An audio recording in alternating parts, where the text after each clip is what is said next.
Tuesday, November 15th, 2022. Please stand for the flag salute.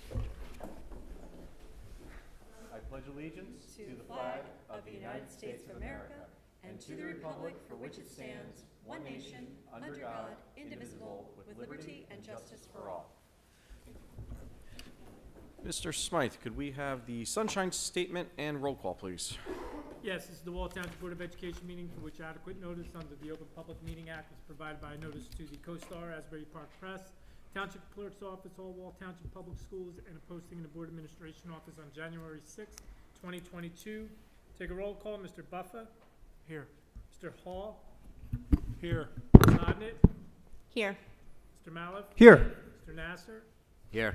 Mr. Sanfilippo? Here. Ms. Stites? Here. Mr. Wondrak? Here. Mr. Adnezio? Here. Could I have a motion for number 2 to go into executive session for letters A, D, G, and H? I'll make that motion. Could I have a second? Second, Ms. Hodnett. Any questions, discussion? All in favor? Aye. Aye. Anybody opposed? No? Okay, we will be back at approximately 7:30 p.m.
they'll at least be a double A2, which is what they look for.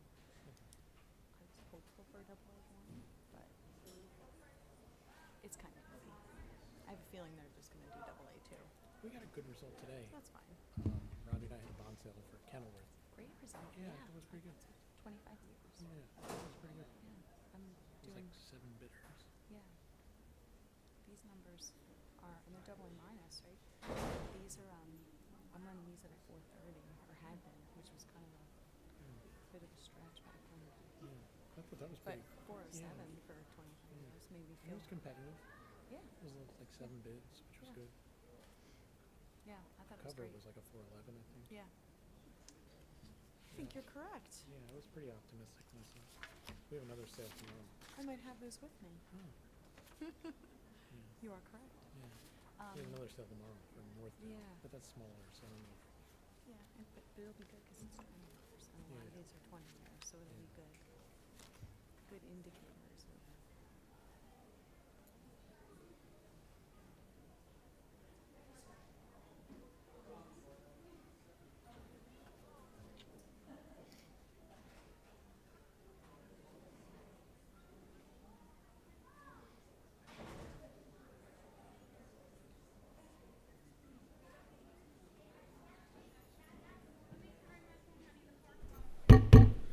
Good evening. At this time, I would like to reconvene our Tuesday, November 15th, 2022 business meeting of the Wall Township Board of Education. Please stand for the presentation of the flag.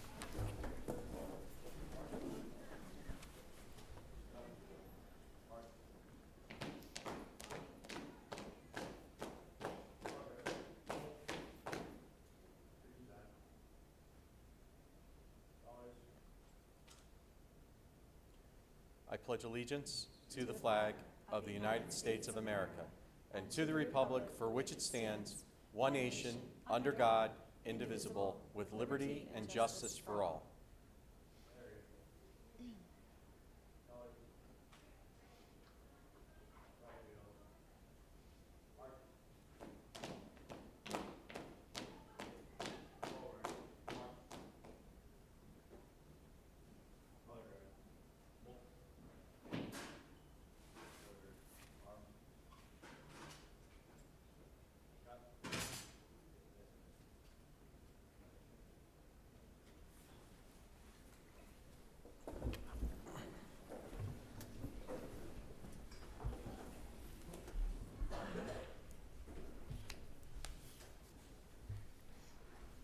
And could we have roll call, Mr. Smythe?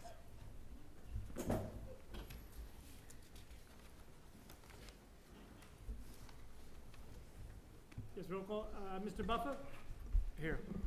Mr. Hall? Here. Ms. Hodnett? Here. Mr. Mallett? Here. Mr. Nasser? Here. Mr. Sanfilippo? Here. Ms. Stites? Here.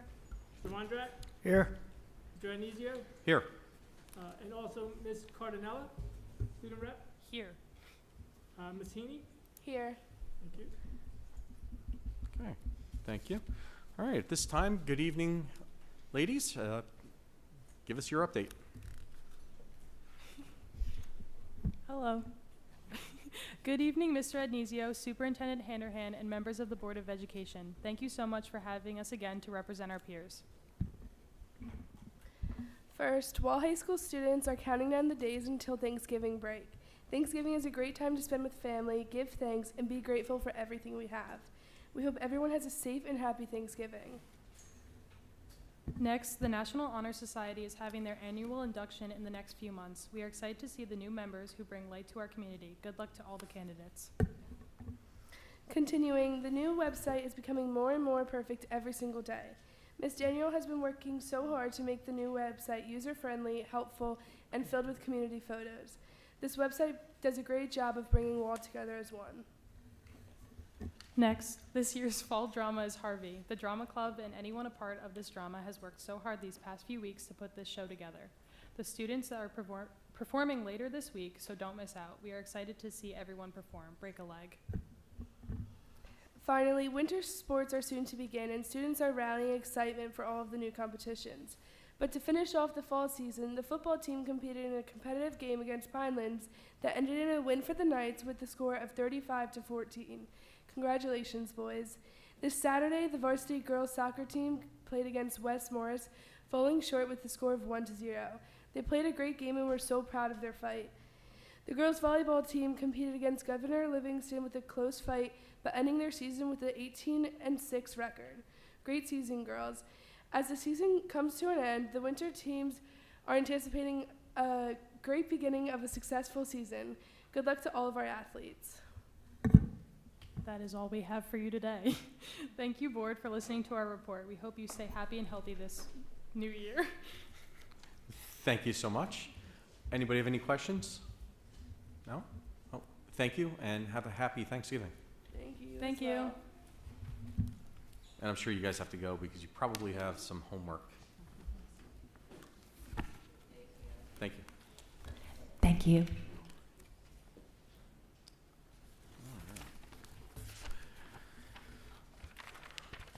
All right. We are going to do a special presentation on our bond referendum update. Mr. Smythe, would you like to do the formal introductions of everyone? Sure. Thank you, guys. Our Chair F&F, Mr. Adam Nasser, is going to lead off the presentation. Starting out all the way to the right, we have Mr. Tony Salamini, our bond counsel. Sherry Tracy from Phoenix Advisors is our financial advisor. Steve Siegel from Spiesel Architects, and Justin Kozik from Spiesel Architects as well. Ready to go? I think we have Okay. we're queuing up a video, Oh. I think, first. The premiere.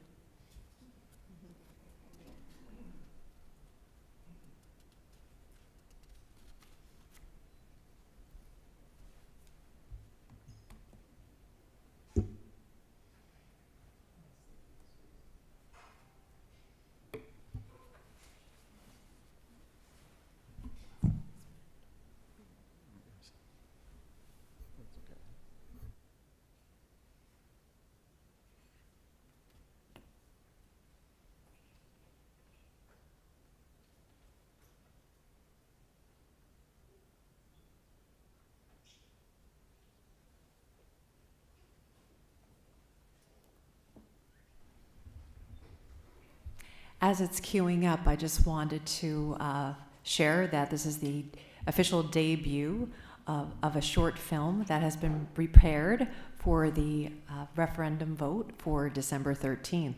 So this is the, I would imagine, the world premiere. So I hope that you find this information beneficial.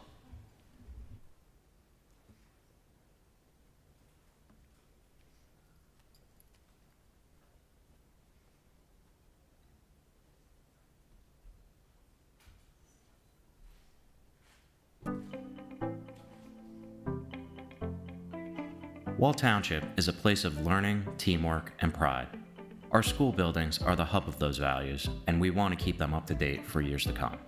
Our vision for the future of Wall Township Public Schools is a district that is always moving forward to match our students' talent and ambition. But our schools are showing some wear and tear. Our newest building is Old Mill, and it is 51 years old. The oldest is West Belmar Elementary, built around 1890.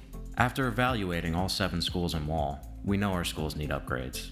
To replace roofing to prevent further leaks, to upgrade inefficient heating systems, and to modernize old restrooms. We also need to renovate classrooms, like the ones used for art, so that we can better integrate today's technology into instruction. At the high school, our auditorium and athletic facilities are showing their age after decades of intense student use. The smartest financial solution for Wall Township Public Schools is a bond referendum. This special vote will ask residents of Wall to approve the sale of bonds to fund these important projects. It's similar to taking out a loan to renovate a kitchen, but on the scale we need to make changes in 7 buildings. Borrowing money by selling bonds provides funding right away for improvements that would last for many years. And that is not the only benefit of a bond referendum. When voters agree to commit funding locally, the state of New Jersey agrees to pay a share of the costs. For Wall Township, this specific kind of state aid would reduce the local share by $20 million. That aid can only come through a voter-approved bond referendum. Wall residents pay into the state budget, and this is a chance to bring some of that money back to Wall. When voters go to the polls, they will see 2 questions on the same ballot. The first question concerns vital upgrades to maintain the efficient operations of our buildings. These include ventilation and heating systems that are much more energy efficient, electrical systems that can keep up with today's energy demands, roofing with better insulation and no leaks, high school classrooms and an auditorium equipped with current technology, and restrooms with modern features that can accommodate people with disabilities. These improvements in question 1 would cost $53.1 million, and state aid would reduce the local share by $18 million if voters pass the bond referendum. The second question is about other important upgrades to athletic facilities, building systems, and instructional spaces. Building improvements in question 2 include upgrades to the heating, ventilation, and air conditioning systems at Old Mill and West Belmar, window replacements at the intermediate school, parking lot improvements at Allenwood and West Belmar, and art room renovations at the high school. The remainder of question 2's projects focus on athletic facilities at the high school. Our physical education classes use them every school day. Student athletes use them after school most days, and community members participate in events there regularly. The stadium, track, and fields are key resources for the Wall community. A turf field would expand the number of sports that could efficiently use that space, and it would expand the time that it can be used. The improvements in question 2 would cost $13.5 million, and state aid would reduce the local share by $2 million. Several factors make this a perfect time for a bond referendum. First, our schools are in immediate need of upgrades to core systems. Second, we are finishing paying off the building investments made after the last voter-approved referendum in 1998. We could continue that same level of property tax to fund the improvements that are part of question 1. The Board of Education felt strongly about proposing improvements that could be done with no tax increase. And they also knew that students in the community would benefit from additional important projects. That's why there are 2 questions on the ballot. While voter approval of question 1 would result in no tax increase, question 2 proposes a tax increase of about $5 a month for a home assessed at the average in Wall Township. Question 1 can be passed on its own without approval of question 2. On the other hand, question 2 can only pass if question 1 is also approved. The bond referendum on Tuesday, December 13th is a community-focused proposal. It balances necessary repairs and upgrades with minimal impact on taxes. It also recognizes that school quality and community pride go hand in hand.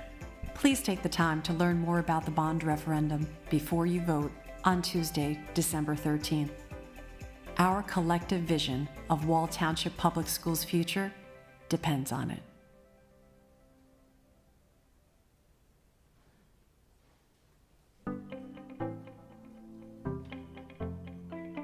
Wall Township is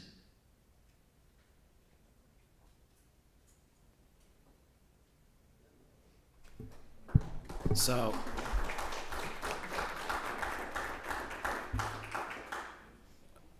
thank you. That really came out better than I think any of us expected. We just saw it this morning, so it's good. There's a lot of good information in there. There is a lot of visuals so that folks in the community can see exactly what we're talking about. It really is amazing what they can do with drone footage nowadays. It's affordable, and you can get a good point of view to see what the track, what the overall site conditions look like. Are we going to start on the presentation? Okay, I'll wait for Mr. Hyam to cue us up.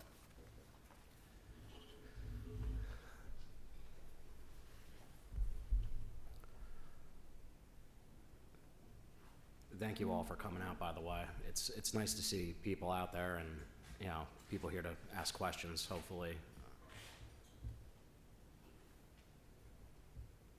There you go. Yeah.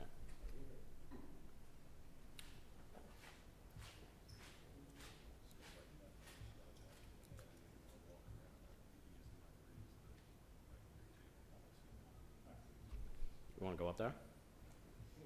Yeah.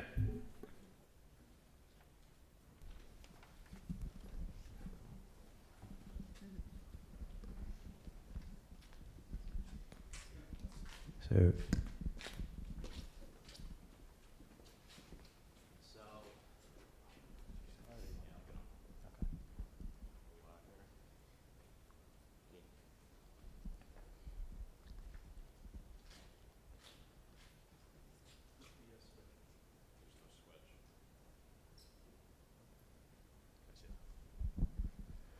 So good evening, everybody. Thank you for coming out. I don't want to show my back to everybody here, so I'm going to try to be a little bit more mobile. Again, my name is Adam Nasser. I'm the chair of the Finance and Facilities Committee. I'm also the vice president of the Board of Ed. Want to talk a little bit about more architectural details today. I'm joined by our two gentlemen here from our architectural firm, Spiesel. This project has been on our radar for a while, and we've really been trying to wrap our heads around it for the better part. I've been on the board since 2019. This has been something that I worked on since day one. This had to be done in a specific way. It had to be balanced so that financially the decision was as least impactful to the local taxpayers, but at the same time we were able to get as much done as possible in our long-range facilities plan. We talked about this a little bit the last time. We're going to go into a little bit more detail on it this time around, but we did a complete review of facility needs, and by that I mean our architectural firm went in, they did interviews, they spoke with the students, they did surveys, spoke with teachers, spoke with some of our maintenance team, spoke with a lot of people to get a broad perspective on where we had gaps within our programs and how facilities improvements could help close those gaps. In that, we looked at the ages of roofs and building systems and changes in the instructional environments. For anybody that has been involved in education, the layouts of our buildings have shifted as instruction and technology has changed over the years. A good example of that is, what used to be libraries have transitioned into media centers, and now they're sort of transitioning into more flexible spaces. So in order to keep up with that type of progress, redesigning the spaces in ways that they can be used more flexibly is important. The whole process was, and I want to mention this because I'm not the only person on the board that's been working on this. It was guided by outside experts. I'm also an expert. I do this for a living. I'm a facilities director in a very large district in northern Monmouth County. I'm joined by other gentlemen on our facilities and finance committee, Mr. Tom Buffa, that's another facilities professional in another district, and then Joe Hall and Ralph Adonisio, our president, who there was a lot of great discussions, a lot of community thought. And when you talk about something like this, it's not just the impact on the students, it's the impact on the families, it's the impact on the future of this community and how it's going to be shaped in the future. Our list was extremely long, and we did pare it down to two questions, question 1 and question 2. The first question, as the video alluded to, it was to make the most basic key improvements with no tax impact. And then question 2 was really breaking out some of the other projects that within the time frame of their lives, it made sense to roll into something we could pay off over the life of a bond. In some cases, we got state aid back. So I'm gonna actually hand this over to you gentlemen to go over some of the details going forward. great, thank you. Yep, I got it. So as you saw in the video and as Adam mentioned, this has been a sort of a long time coming. It's not just a list of items that just we came up with and put together. It was a cohesive process, collaborative process with the administration, with the board, with teachers, faculty members, and so forth. We did go out, look at all the buildings. We did a complete assessment to help assist the district with some of their needs that may have been affected that may not have been aware of. Other things we reviewed, their long-range facility plan and needs that the district already knew about, and combined them all together to put together this report that we presented back in, I think it was 2019, 2020, when we did the initial assessment. And that included building systems, so your mechanical systems, plumbing systems, electrical systems. The building envelope, which is key. You want to make sure your buildings aren't leaking and they're tight, so your windows, your roofs, the brick facades, things like that. And then the program needs. All too often we focus on the needs of the facilities and forget about the fact that they're 50, 60, 80 years old and don't meet today's needs of how you teach and how students learn. So updating your spaces to accommodate the new programs, the new needs, and how students are being taught. So that was also a big component of this and big discussions as far as what was going to be included in this facility assessment report. And then, as we mentioned before, the site and athletics and how they're affected. So it's also important that they have a safe area to play sports, to do physical education. It's not just a want, it's an area that's used very heavily and it needs to be safe for them. So you saw some of those pictures, you'll see some in here, where it's time, it's needing an update. So with that, when we looked at the assessment, we broke it down into three priorities. Priority one was the highest priority items. Those are the things that needed to be addressed for code reasons, safety, security, health reasons, aging equipment, things that just needed to be replaced. Priority two was more medium priority. That was a longer term, sort of addressing some of the comfort needs. And then priority three was more aesthetic and addressed some of the ideas of improving the looks of the spaces, the buildings, the schools, from an aesthetic standpoint. So when we did this facility assessment, and this is similar to the report we presented back in 2020, we came up with a couple other priorities, and 4 and 5 were ones that we were looking at potential energy saving type projects and potential projects that could be done out of maintenance and capital projects. So we were focusing on the priorities 1, 2, and 3 as far as a overall facility capital campaign, capital projects that would need to be addressed by a better source than just your annual budget. In total, you'll see there was over $236 million worth of work that was identified in this report. So with that, we've worked with the district over the past few years in trying to accomplish some of these projects the best we could within the current budget. Some things the district had already planned to do over prior budgets and cap reserve, and so they've been very diligent in trying to keep up with the highest priority needs to make sure that the students are safe and schools could operate. So with that, those items were pared down, as was mentioned. Question 1 being about $53 million that focused on the priority 1 items, the highest priority items, and coming at a zero tax impact. And then priority 2 focused on the remaining items that were in some priority 1, some priority 2 items, but now, again, fast forward 3 years since we've started this process, are moving up in higher in priority needs, as well as your site and athletics. So this is a breakdown of question 1 by school. So you can see every school gets something. There's work happening at every school. As far as the building envelope goes, every school is getting some sort of upgrade with windows or roofs. Building systems, most of the schools are getting addressed with their HVAC needs. Again, we just went through and going through COVID and some things that we've learned. So trying to get better outdoor air, better indoor air quality, air circulation, and upgrading some equipment that's 50 plus years old. So imagine if your house, you wouldn't keep some of that equipment that long. It's time, and that's what a lot of these projects address. As far as the program needs, the focus there was at the high school and the intermediate school, again, talking about spaces that we can actually implement programs to help enhance the learning environments for the students. It's just not the same as it was 50 years ago when these schools were designed, and there's totally different programs with STEAM and STEM and technology that just need upgrading. And then some of the building interiors that we'll go through as well, and some of those bathrooms and ADA upgrades. So this question, again, $53 million for question 1. Question 2, again, that has a mix of what was included in things, but again, we touched just about every school in this question as well. The bulk of this one, while it touches the stuff that was not addressed in question 1 on building envelope for the intermediate school and some of the building systems at Old Mill and West Belmar, and program needs, additional program needs at the high school, but it touches, the bulk of this one is on the athletics and site improvements at the high school. So I'll let Justin talk about some of the specifics with each of these categories. Sure.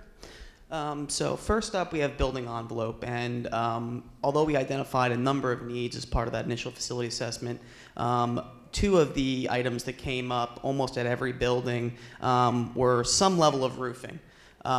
Many roofs were installed around 1999. They're EPDM roofs with a 20-year warranty, and all of them now are out of warranty. So any leaks, any repairs that need to be done are now coming directly out of the district's pocket. Another item that we identified at two schools was old single-pane vinyl and aluminum windows, and we're proposing to replace those with much more energy-efficient, thermally broken insulated window assemblies. So this is just a couple examples of the vinyl windows at the primary school and some EPDM roofing at two of the elementary schools, but that is pretty much present at almost all the schools in the district. This is an example of the system we're proposing going back with, an SBS modified built-up roofing assembly. Part of the reason we like this assembly more than a single-ply EPDM is they have a level of redundancy. There are multiple layers and plies, which allow for some redundancy in case there's any impact in the roofing assembly itself. Also, we allow this system get up to a 30 to 35-year warranty. And once again, just an example of the potential thermally broken window systems that we'd be installing. Okay, so the other big ticket item that we identified were building systems. So this included a number of different types of HVAC upgrades throughout all the schools, as well as electrical upgrades and fire alarm upgrades. Many of the electrical, there are a number of schools that had very old electrical panels, including main building service, distribution panels, and sub-panels that are original to the building in many cases and are due for replacement, as well as some outdated fire alarm systems. So bringing in a safety and security standpoint as well. So once again, a couple examples of the existing conditions. These are some older electrical panels, distribution panels at the intermediate school, and a couple examples of some of the HVAC equipment throughout the district. Rooftop units, for the most part, rooftop units, unit ventilators, and if you go to the next slide. We also had boilers as well, so this would be an example of a new modular boiler system that we'd be looking to install compared to the slide on the first page of this, which was an old style steam boiler. Once again, packaged rooftop units, unit ventilators, some of the other type of equipment that will be being replaced. So now we get to program needs. And at the high school and the intermediate school, we identified a number of spaces that had potential for upgrades. They were kind of traditional classroom environments. The casework was a bit dated, and the learning style and learning systems were not necessarily what we'd come to expect in a 21st century learning environment. So we identified some of those art classrooms, technology classrooms at the high school and intermediate school. And then the other space that we identified as in dire need of upgrades was the auditorium, which is still original to the building, has original chairs, original sound panels, original stage flooring, definitely in need of an upgrade from an acoustical standpoint as well as just an aesthetic and quality standpoint. Some of the potential upgrades and projects that we've done in the past, these are examples of similar spaces that were renovated inside New Jersey K-12 schools. And once again, an example of a renovated auditorium in Piscataway, New Jersey. The other item that we identified in most of the buildings were non-ADA compliant toilet rooms, most of which were original to all of the schools, as well in the intermediate school, a locker room that was original to the building and not ADA compliant. So once again, a couple examples of those. You can see the lockers dated, rusted, and the space itself not meeting ADA compliancy. And once again, a couple example of projects we've done in New Jersey K-12 schools of renovating very similar locker room spaces. And on the next slide, some toilet room spaces. And then finally, we get to site and athletics. So there were a number of needs at the high school athletic site that we identified as potential improvements. Many of the fields required some regrading. There were some drainage issues that needed to be addressed. There was also a track. The track itself is in poor condition. The surfacing itself is past its useful life and needs to be replaced, as well as some very old field lighting, which is in poor condition and past its useful life. And then the other item, we identified a couple other spots where there's some ADA site improvements at Allenwood Elementary School and paving upgrades at both Allenwood and West Belmar. So once again, a couple examples of some of the site conditions at the athletic facilities at the high school. Example of that field lighting, old metal halide fixtures that are not energy efficient, out of date. And an example of a renovated athletic complex with the new LED pole lighting that we'd be proposing here. One of the other things that we looked at, the current track does not have a trench drain around it, which means there could be standing water on it, so we'd be looking to propose, as well as replacing the track and track surfacing, adding some drainage upgrades there as well. And also at at Allenwood, this is an example of a project that we did a couple years back where we integrated, like in Allenwood, a very historic building, integrated a brand new ADA entry and ramp while keeping the historic quality of the school district. All right, thank you. So you saw a lot very quickly, and I think the video did a really good job of covering a lot of that as well, but hopefully you got a sense of what some of the issues are just as a snapshot throughout the district.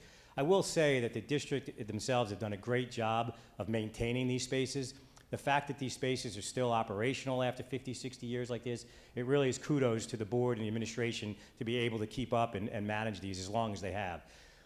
So with that comes time, and it's now time to replace them, and it's a great opportunity to do that. One of the challenges that had been discussed, and we were pushed as architects, and we had a lot of meetings with the district and the financial advisor and bond counsel to figure out how much we can possibly do and package this to get the highest priority needs, all in a question that's going to cost the taxpayers nothing. So this was a challenge. We went back and forth. We were able to come up with a plan that puts $53.1 million worth of work, no tax impact. And you can see it's actually a slight reduction. So basically, you know, at $185 to $179.38. You could see the impact of 0.038 per $100 of assessed home to 0.037 is what the new bond would be. So you actually, will move forward with no tax impact, just moving the debt that's falling off, taking on the new debt, and you're able to upgrade $53.1 million. So this was a lot of back and forth, which projects, how to capitalize this, how to maximize your dollars that you're going through. So I also want to commend the board for pushing hard on this and making sure that there's a question that goes out to the public that is a zero tax impact. It was just a great team effort to make sure that happened. The biggest part here too is everything in this package did receive the full available state aid from Department of Education at 34%. That's the max you can get, and that's what you got for the entire question 1 package. They also deemed it, again, priority. So question 2, again, there were other priority needs, so this was a big discussion to set up a second question that would be a slight tax impact, but there are other needs that were needed. And at the end of the day, when you look at the math, it works out to be about $5 a month for the average tax assessed home, which is $483,357. So if your house is worth less than that, the impact would be less. If it's worth more, your impact would be slightly more. But that's the average tax assessed home. With that, we did get 34% funding on $5.9 million worth of those projects.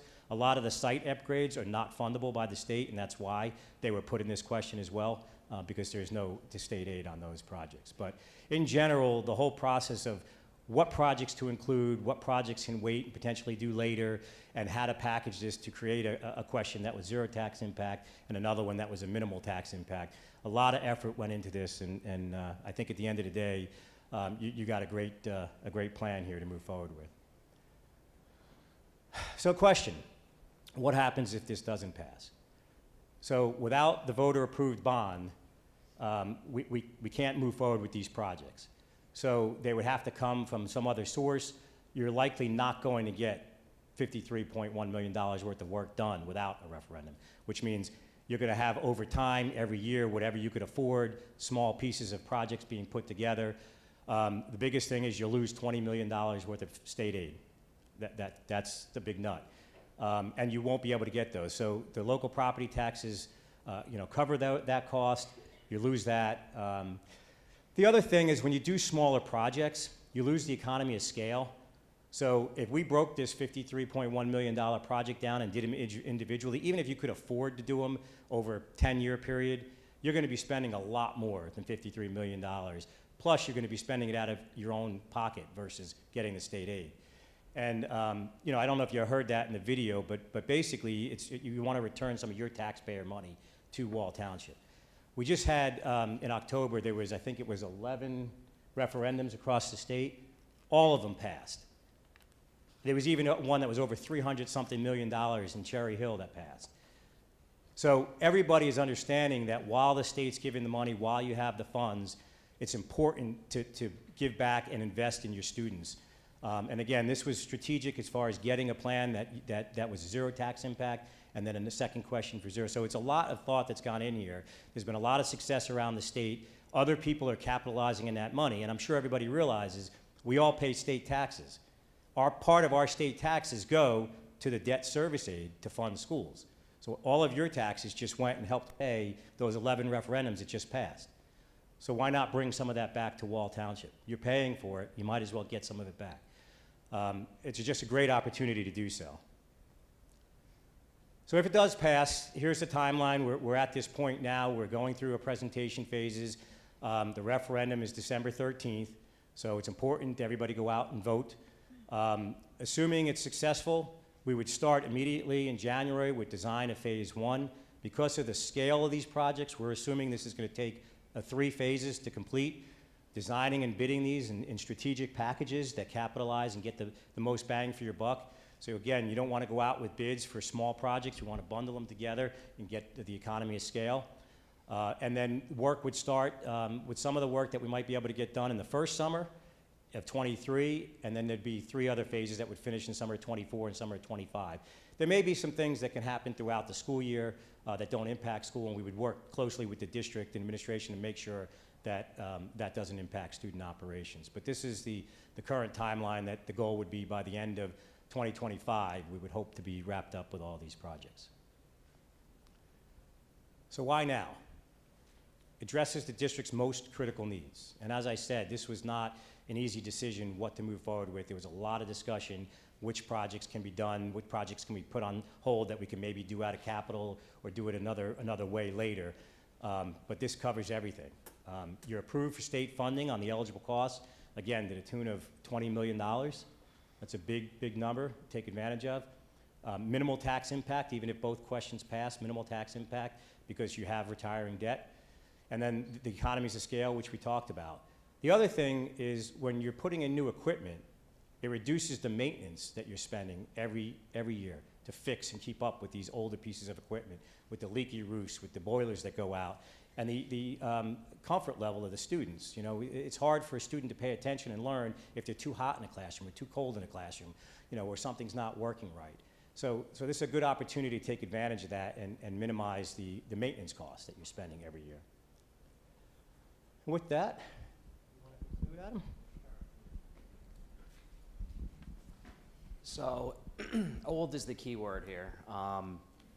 There comes a time in every building's life that, we have to go in, we have to do a practical assessment and figure out how to extend the time span of these buildings and the lifespan of the equipment. In some of the buildings, the restrooms or equipment are original. The first slide, which I was looking at it today, of the high school boilers, if you go back and look at this, you'll notice there's a white covering that's all around it. That is all asbestos. They don't even make boilers like that anymore. A little later on, I think it was Central's boilers that were in the presentation. That's like the next generation. And then there was a picture of a small, kind of looked like a refrigerator, gray box. That's the newest generation. So in some of the buildings, we're 2 generations of HVAC equipment behind. In fact, 2 of the schools were built before 1900. So just a primer. These are buildings that are designed to last 50 years. If we were built before 1900, we're already 70 years past the expected time span of the building. So instead of building new buildings, preserving the ones we have is what our goal is. Protecting assets is always a theme. Roofing, boilers, other critical systems. One thing that we haven't talked about a lot is modern fire alarms. Part of the reason that we do this is the current fire alarms, when they ring, it's just a general alarm. It doesn't pinpoint the actual area, or excuse me, the actual room that it's in. The technology's out there now, and in many cases, just from code upgrades, it's beneficial to our first responders if they know right where to go, because if something's on fire in a building like this, it's a big building, it can take some time to find. So it will help reduce our losses in case, you know, knock on wood, there's an emergency. It also keeps our schools desirable. I mean, I think we all pay attention to what our surrounding districts are doing, and some of the facilities and amenities that they have, and we want to remain competitive to keep Wall on the map. Doing so with fiscal responsibility, it was something that we put a lot of thought into, as we talked about. In order to do that, looking at the energy efficiencies, trying to do so in a sustainable way was important to us. We had to address our needs before we have emergencies. So in many ways, these projects need to happen, whether we do a referendum or not. This is the least impactful to the current programs that we have, and we're able to do that by capturing state aid as part of it and financing it over a 25-year time span. So, you know, to close, this is part of a strategic, proactive approach to improve and protect facilities and the people who use them, from our students to our staff and all of you that are in here. We all use these facilities at some point or another. So everybody's vote matters, whether it's for or against. We want the feedback, we need the feedback. December 13th is the vote. Our website's up there. This presentation will be posted along with all the other materials. There's some deep dives into the finances, into the projects, into basically anything. There's a FAQ there. If you see something, you have a question about it, you can reach out to us. There's a email that's set up. We're here right now to answer any questions that people may have. Do we need to go to the public comment portion? Yeah, unless anybody has anything else they want to add? No? Okay. Thank you, gentlemen.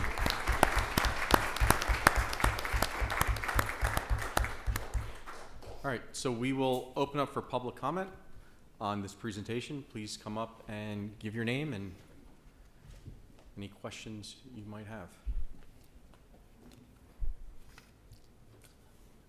You can come up. John Herbert, I have several questions.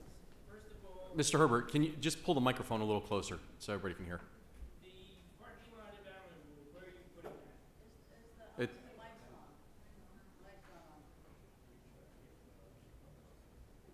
Where's the other? There's no switch on it now. yeah, it should be. Yeah, it should be, right?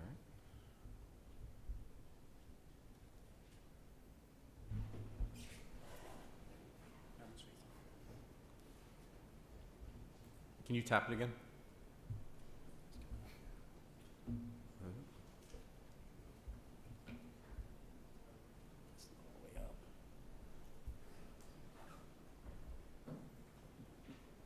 Can you talk into it? Just. It's registering here, but it's not coming out. It's pretty good, sir. Yeah. And that comes in? Oh. No, that's the other one. The parking lot of Allenwood, where are you locating that at, the new one? We're locating it adjacent to the existing parking lot towards the backfields. You're taking more of the back fields. That's the current location we are showing, correct? Isn't there a detention basin out there? What are you doing with that? Is that gonna be part of the lot? Are you filling that in? No, and if there was any work that required removal of that, we would have to replace that basin into a different location. But we would do our best to avoid that, as that would be an additional cost. And how many parking spots? Oof, actually offhand, I don't know the exact number. I believe it was about 50,000 square feet of parking. And how much acreage will that cover? I mean, how much acreage between the building and the blacktop you have out there covering those 16 acres now, percentage-wise? I do not know that number offhand. All right, I'll move to intermediate school. The windows, what section windows are you replacing? The original windows? Correct. What are you doing with the transit boards below and above the windows? They will either be replaced with a FRP insulated panel to cover up the gap between the ceiling and the roof structural deck, or a spandrel panel, insulated spandrel panel. And how much are you budgeting for the asbestos removal of those panels? I believe the number that we budgeted price per square foot for the entire assembly was around $175 a square foot. And you have tested it already, right? No. Okay. The lighting you're putting at Allenwood, I'll go back to, I forgot about the lighting. Are they just gonna, I hope they're not gonna be too high, because I know the neighbors have complained about the lighting over the property lines. We're not doing any lighting upgrades at Allenwood. The only exterior lighting upgrades we're doing are the fields for the high school. You're doing parking lot lighting. Yes, there will be some spot parking lot lighting, yes. You gotta watch yourself, make sure you don't go over the property line with that lighting. Correct, and we would do a lighting study to determine how much lighting is required and provide the proper required lighting for those spaces. All right, now the high school, the 1959 service entry switchboard. Is that where the service comes into this building? That is correct. Have you been in that room? Me personally, no, I have not. Has anybody from your firm been in that room? Yes. And how did you gain access to that room? I have not been in the room, so I could not tell you. I'd like to know if anybody from this architect firm or the engineering firm has been in that room. Yes. And who allowed you in that room? We usually have access through the custodians to let us in. No, they do not. When we walked the buildings, we walked through and had the custodians get us in the buildings, into whatever rooms we needed to get into. Brian, they have keys to that room now? Where the service comes into the building? 20 years ago, they did not. It was Jersey Central Power and Light's room, and we were not allowed in that room. We'd have to go back and look at a specific room. We toured every building, almost every space in all the buildings. I can clarify, we have access to the, Yeah. You do have access to it now? yes, You didn't back then. correct.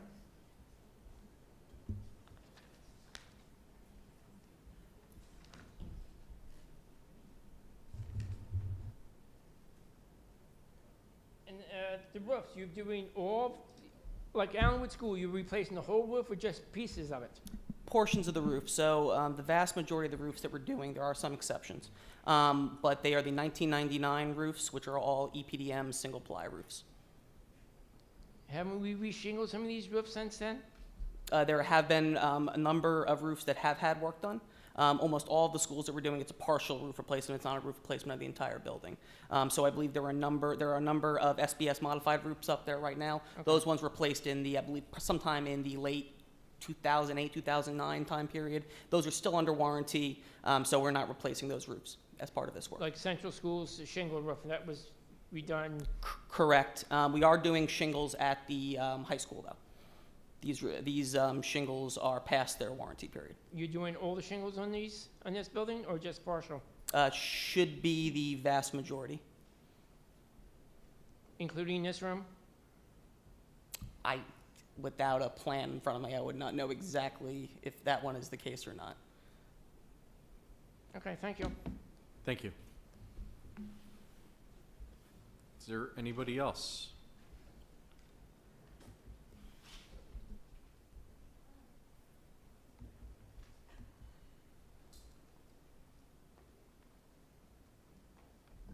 I'm a little shorter. Hello, Susan Pace, Wall Township.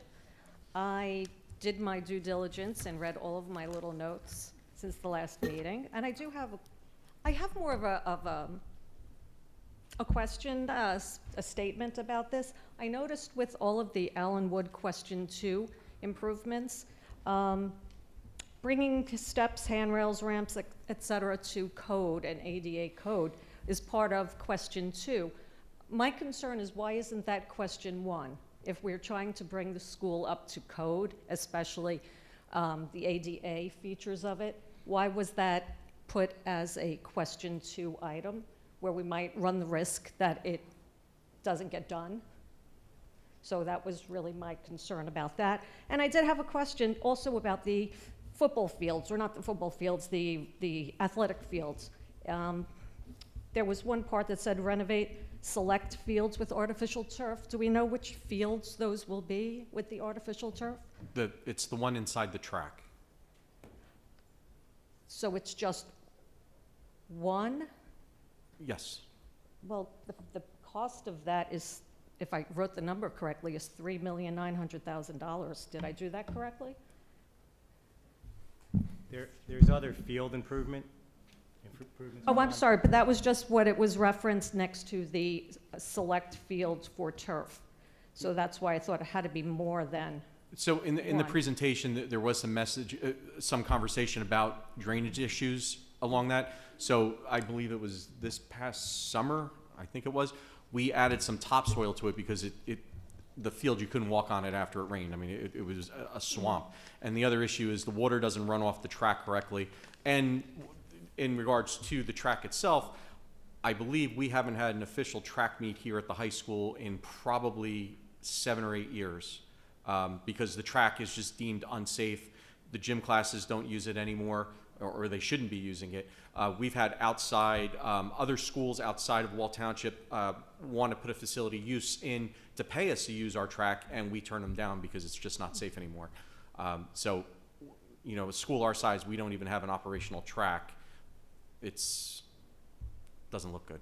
No, it doesn't. It doesn't. But I am also still wondering about the Question 2 part for Yes, the ADA. ramps and the handrails and those things. So, So if anyone. did you want to take it? Yeah, I can take that. I mean, realistically, when we look at whether things are Question 1, Question 2, part of the equation that we ran through was, you know, what is something that we have to have, like, now? Like, what are our critical needs at this point in time? The other piece is, what are things that are grandfathered in that we may be able, if Question 2 fails, if we had to absorb it into our budget, is going to cost the least amount of impact. That's why there's a lot of high ticket items in Question 1, aside from the athletic facilities, because there's no state aid tied to that. But the ADA piece, at least in theory, we could, if we had to, absorb that and do that as part of our yearly budgeting process a little easier than, say, changing a boiler or a fire alarm system. Okay. Thank you. You're welcome. And just in regards to, you know, we talked about ADA, and we also mentioned the fire alarm systems. We have, in this school, I believe there's 3 different zones in this school, fire alarms? Yeah, so, and none of them really communicate with each other. And the other issue too is they're so old now that if we have a situation where one of the wings, where one of the heads goes bad, we need to replace that whole wing because we can't get those parts for them anymore. So it comes down to safety. That's why, you know, the things in Question 1 are things that we're talking about: safety, infrastructure. We can't have the roofs cave in. We can't have anything like that. The stuff in Question 2, such as the ADA compliance issues, as Mr. Nasser said, you know, those are things that if we had to, we could do it through our school budget, but it would take a number of years to get to everything that needs to be done. Mr. Andizio, Yes. I would just like to add at this moment, for all of our members that are members of the community that are here this evening, and also for those that are at home, we do have an email dedicated to referendum questions. So if you have questions, The email address is vision@wallpublicschools.org. So if you have a question that is not being addressed this evening, or if you had follow-up, please use that email address so that we can provide you with the detail that perhaps you require. So I invite you to use that. Thank you. Thank you. Ms. Cross? Betsy Cross, I live in Wall Township. Just wondering, I've been spending a lot of time, I looked back at the 1998 referendum. All that information, the presentation, the purchases, you can see everything. And I just don't think there's enough time for this. You're here 1 month before, less than a month before the vote. We're voting on December 13th. Cherry Hill passed a $397 million referendum, and guess what? They didn't start a month before. This is all over the place. All over the place. We don't have enough information. You're not ready for a vote. You should table the vote. You have a year since it was passed. Ms. Cross, this is time for questions. So You should be tabling the vote. I do. Okay. I know Mr. Smythe said he wasn't here when the vote happened in May of 1998, but from what I understand, he was like on site, either working for his old boss, Patel, or was he working for Bovis? Ms. Cross, That's my question. If Mr. Smythe can answer, I think it's very important.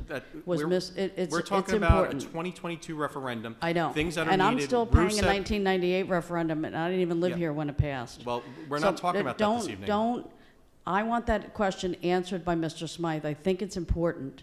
Was he working for Bovis? Ms. Cross, or was he working we're for... talking about look, issues this evening that affect the school district right now today. It affects the school district. The fact that we If did he was emergency working repairs on the high on-site- school roof this week Look- because there were leaks. That's what we're talking about. Right. And if he was one of the people that was involved in this last referendum that was such a mess, he can't be involved in this one. That's why he's not up here giving the presentation, because nobody wants to give him money. Nobody. I'd like to know what happens with a change order. Who has to approve a change order? The change order has to be approved by the Board of Education. Who on the Board of Education? The board votes. The entire board. Correct. That's not the way it worked last time. It was just the president. So that would be Ralph Adonisio would get to sign off on a change order. That's not true. It is true. You're the president. No, the whole Board of Okay, Education. please, I'm talking about the last referendum. Okay, Ralph Look, Adonisio Ralph wasn't the president in Adonisio, 98. please be quiet. I'm trying to ask my questions. Well, you got to state the facts, Ms. Cross. I I wasn't am on the board in stating the facts. 1998. You're the president now. Ms. I don't. No, Crow, no, let no. me- I don't need you to go over. me I answer your want to ask question. my questions. Can I answer your last one? So the entire board has to yes. approve a change order. So a change order. What's the dollar amount? It's 20% of the original contract. If it goes over that, a change order is issued. But in this case, What we if it's would most likely- 19%? Let me finish. What happens within construction projects today is that there are allowances built in, contingency funds, so that, say for instance, we're in the middle of the summer, we need to get the project done. We have a little bit of wiggle room so that we can adjust and make sure Yeah, that that's the a lot project of gets wiggle room, done on time. 19%. Okay, the question's answered. I don't need any more answer on that. Okay. I'm not happy with that. Where's the money held? Sure. Because when I went back and looked at the money, the $39 million that came in, we were supposed to get $2 million in interest on it. It's Fund 30. What? Fund 30. If you look in the treasurer's How report, much interest it's are you in expecting the to first gain on two. the money? How much interest? It's Last referendum is 2.1 million. So we actually haven't built any interest earnings into the tax impact numbers you see. Right now, Treasury securities, which are permitted investments, secure investments, U.S. Treasuries are earning over 4%. But we have conservatively not factored any of the interest earnings into these numbers. So hopefully they're just going to be even better. No, I'm talking about, somebody gives us $39 million and we put it in the bank. Right. So we're not counting to get any interest like Well, Brian Smythe was doing the last 2 decades? Well, the district will absolutely be able to get interest. I know, but you need to work that into your proposal. We had it worked in the last one, but we just didn't get any interest. I can't even follow this last one.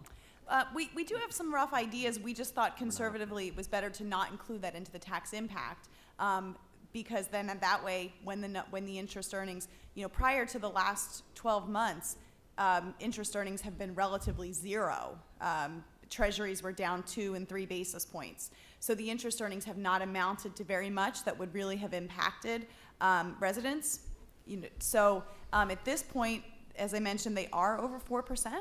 So there should be some very significant interest earnings that will come, and we will work with the Board of Education to make sure the funds. You need to work with us. You need to work with all of us. If these 9 people were paying the $46 million, you could sit and talk to them all day. But we're the ones that are voting on it. I'm paying off a 1998 referendum. I didn't even live here. $3 million, $3.1 million a year. So to piggyback on that, the analysis that your Phoenix advisors, that is your financial advisor, is so conservative, they're showing no tax impact, with assuming that you're going to earn zero on that $53 million. So whatever money you do earn on that $53 million will lower the impact on your taxes. So what was presented was the most conservative estimate possible. So the investment earnings that you're going to receive will actually lower that tax impact. So with the community in mind, it's the most conservative approach to actually present the numbers.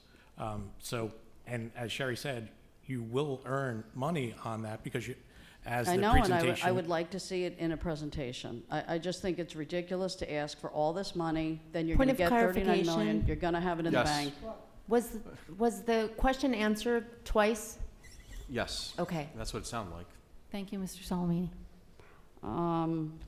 I went back, I can't believe when I had all the minutes from 99 and 2000. I cannot believe. Point of clarification? Yes. Are we talking about the 1999 or 1998 referendum?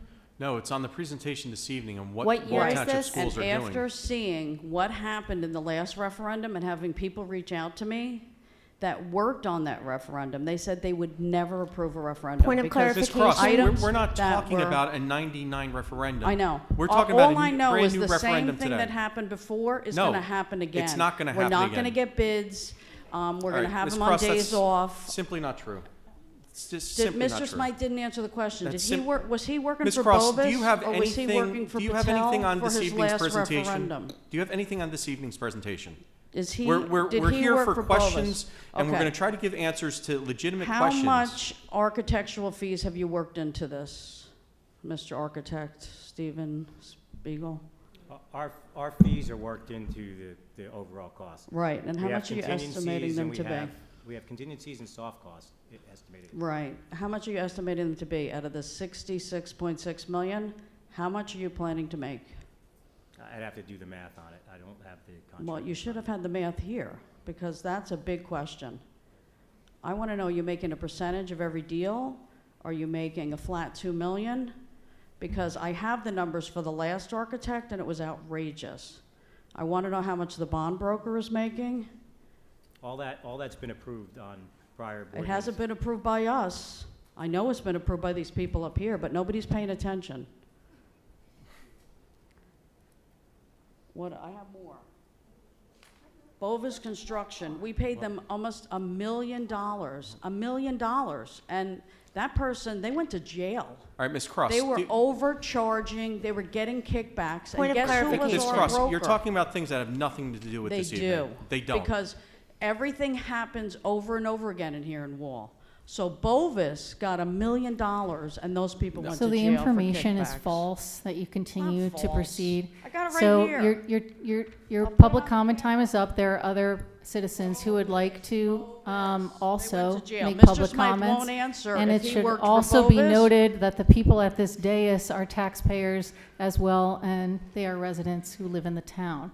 So thank you for your comments, Ms. Cross. Please let us know, anyone else in the audience, if you would like to make a public comment. Thank you. Can you go over, how much are you estimating Thank for you, Ms. general Cross. Your time is up. construction work? Ms. Cross, your time is up. I have the estimates last time for Ms. general Cross, your time is construction up. work Please sit down. Your time is up. for the architect. They had it broken out by Ms. general Cross, your time is construction up. work, furniture. Thank you. Please let items others like make a that, public comment. plumbing. Thank you.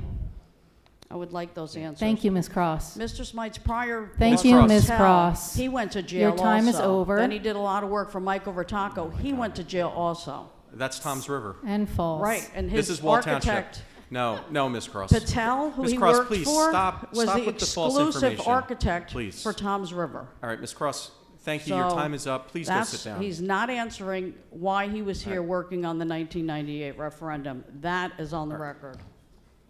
Continued false information. false Your information. time is up, Ms. Cross. It's not false information. Other members of the public would like an opportunity to participate in public comment. Thank you. And he did not answer Thank why you, he was Ms. working Ms. on Cross, the 1998 you are referendum. disrupting the meeting now.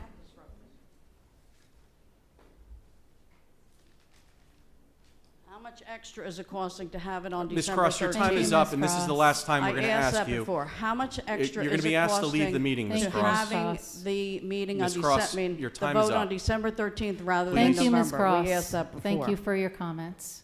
Could you answer We'd that like, question? No, your time has expired. There are other members of the public who would like Can to you participate answer that in question? public comment. If you don't know the answer, you shouldn't be having a vote Thank in you. December. Thank you.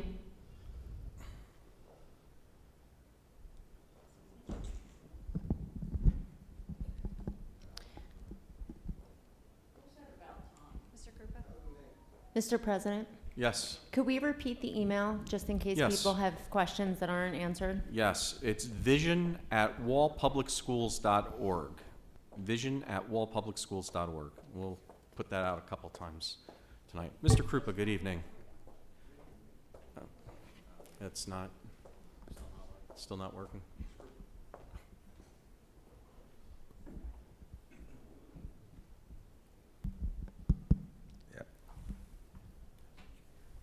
Good evening, board members. Andy Krupa, Wall Township. I just want to tell you that I thoroughly enjoyed the presentation.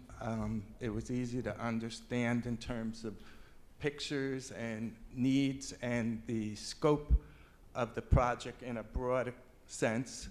I know that people have some specific questions, and you've added that there is an email which will be utilized for responding to that, so thank you for thinking of that in advance. I want to encourage, as a former educator and as a former person that has been involved as a citizen in a town where referendums were passed successfully multiple times, that you need to get out to the constituents. And it's not a lot of time, but we are where we are. And we cannot diminish the future with failures of the past. You hear what I'm saying? The children and the community and the citizens deserve better. To continue to bring it up is a waste of time. If you have questions, see before. But please get to the people that need this information. They're the ones that are not here tonight and not watching at home. And I think the grassroots, shaking the bushes, all of that is specifically what I'm talking about. You have some PTO presidents, you have even the senior group, and the town council, which, if you didn't notice, there is a plan to speak to them, I believe, on the 22nd. They need to be behind this as well. So those questions that people have and the concerns that they have, they're there. Schools are the most important asset for a town like Wall. And our children and our future is dependent upon it. And I just want to say thank you very much again to the experts as well, with your composure and ability to answer the questions. And that's it. Thank you. Thank you. Is there anybody else? Questions on the presentation? All right, seeing none, we will close public comment on the questions on the bond referendum. Did anybody have anything else you wanted to add? No? No? Okay. All right, more information to come. We have been, for Mr. Krupa, we have been meeting with the PTO presidents and their members, and we have some other things in the works for information going out to the public as well. I'm sorry, the what? Oh, yeah, and oh, yes. Yes. Okay. All right. We will now move on to the GPA test results. Start strong. Oh, yes. Thank you guys for everything this evening. Have a good night. Mrs. McCann, our Assistant Superintendent of Curriculum and Instruction, will be giving us a presentation.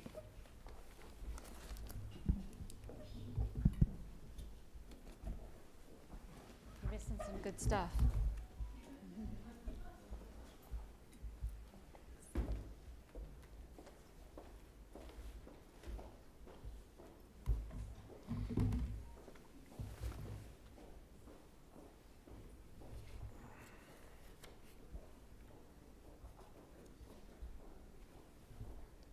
Okay, we ready? All right. So similar to the beginning of the school year, where we are required to report out our results for our NJSLA testing, our DLM testing, and our Access for ELS testing, there are two other state tests that we administer, and one of them being the Start Strong assessment and the other being the NJ-GPA. The Start Strong assessment was an NJDOE assessment requirement for this current school year and last school year, and it is a diagnostic assessment that we administered at the beginning of the school year. All districts are required to do it in the state of New Jersey. We opted to provide it to our students the first week of October this school year. It assesses the standards from the previous school year. It's a snapshot of data for our teachers to use in the beginning of the year to really start to identify areas of need and areas of success for our students as they start to plan out their school year. There are 3 performance levels that the students are put into: strong support needed, some support needed, and less support needed. The one thing I want to highlight about this exam versus other state exams is that this test, our teachers receive the results immediately as soon as the students are finished with the assessment, and it's about a 60-minute assessment that they take in both math and ELA. Our teachers are given that data in order for them to really start digging into it and being able to provide the supports that are necessary for the students. So at our elementary level, I broke it up by school and by grade and into those 3 different performance levels. So what we found as we were looking at the data and at the standards, that within our ELA across all of the elementary schools, we found that we are really looking to improve in areas such as making connections to demonstrate understanding within a particular text that they were provided, and also determining the main idea within a reading passage that they were provided. In our math sections for grades 4 and 5 across all of the schools, our results actually, and the data wasn't very surprising because it kind of lent itself to the same results that we saw when we dove into our data from the NJSLA, which was administered last spring. And that's basically within grades 4 or 5. We're going to continue to work on fractions throughout the course of the school year, and also 2-step word problems. At the intermediate level for ELA, there were several areas that we're going to continue to work on, and one of them being citing evidence via the text. When they read a certain passage and they have to respond to questions, they have to dig into the text and be able to cite exactly where it came from. We're also continuing to looking at analyzing how a particular sentence, paragraph, chapter, or section fits into the overall structure of the text that they read, as well as determining central ideas of information from a primary or secondary source. At The intermediate level within math, we are continuing to look at adding and subtracting of fractions. We are also continuing to look at equations, expressions, and inequalities, as well as ratios and proportional relationships. We also were administered the science assessment, and similar to our NJSLA results, we knew that coming into it that overall within science, there was going to be a need across all of the standards, given just coming off of the pandemic. At the high school level in ELA, and I almost sound like a broken record because there's going to be, after I say this, you're going to see the connection between it all, citing textual evidence, determining a theme, and the central idea within a passage. So from a curricular standpoint, knowing that this is something that we identified in 4th and 5th grade, then the middle school and also the high school, it's definitely something that we'll be working with our curriculum director at the elementary level as well as at the middle school and high school levels in that progression throughout the course and grade levels within the ELA curriculum. At the high school level for our math classes, I want you to keep in mind that we have students coming out of, the students who are taking these classes, some of them are basically in 9th grade, and they all took pre-assessing courses in 8th grade, whether that be regular 8th grade math, the Algebra 1 math, or geometry. So these 3 assessments assessed 8th grade standards. And what we found is that across the board, we're looking to improve different areas of geometry. You'd be surprised that in Algebra 1 and Algebra 2, you do need geometry skills. Linear equations, functions, reasoning with equations and inequalities, interpreting functions, radicals, integers, and lines. And similarly in science, it's the whole kit and caboodle, given just the context of where we are. Some notable achievements that I would like to highlight is that at the elementary level, if you looked at the data in terms of the number of students who were requiring less, the strong support, I went backwards, sorry. Want to highlight the fact that across all of the elementary schools and in grades 4 and 5, on average, there's about 12 students in each grade level in each building that require strong support given their entire population in ELA, and about 15 students who require strong support. So meaning the rest of that grade level is either about where they should be or exceeding and meeting those expectations. So I think that's something that we should be proud of, given, again, coming off of a pandemic. At the middle school level, across the grade levels, there's about 53 students who require strong support and 51 students in math. So you're gonna ask yourself, and you should be, or asking me, what are we going to do about it? So we do have some intervention strategies that we have put into place, starting, of course, with the data and doing a deep data dive, similar to what we did with the NJSLA results, and really looking at which students at which grade levels need those interventions and those supports. The intervention programs that we can offer for these students, whether that be during school, after school, before school, and we have an actual intervention committee that is starting to look district-wide at our intervention programs and how we can continue to support our students.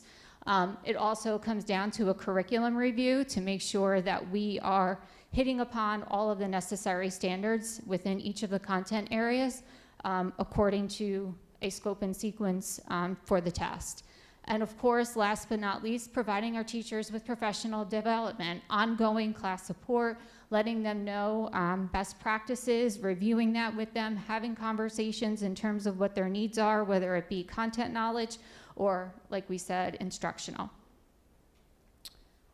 The second assessment that we are required to report out on for this school year is the NJGPA. Now, New Jersey's great for giving you acronyms for their assessments, but this is the New Jersey Graduation Proficiency Assessment. This assessment was new and brought back into the school districts this past March. So the grade 11 students last year, as juniors, were required to take this assessment. Again, it was a first assessment that was given since probably like early 2000s, or just as when Common Core was adopted in 2010. But the NJ GPA was designed to measure the extent to which the students are graduation ready for ELA and math. There's a readiness report for each content area separately. The ELA component, although it's given in their junior year, it assesses their grade 10 standards, and it assesses the Algebra 1 and geometry standards from the mathematics component.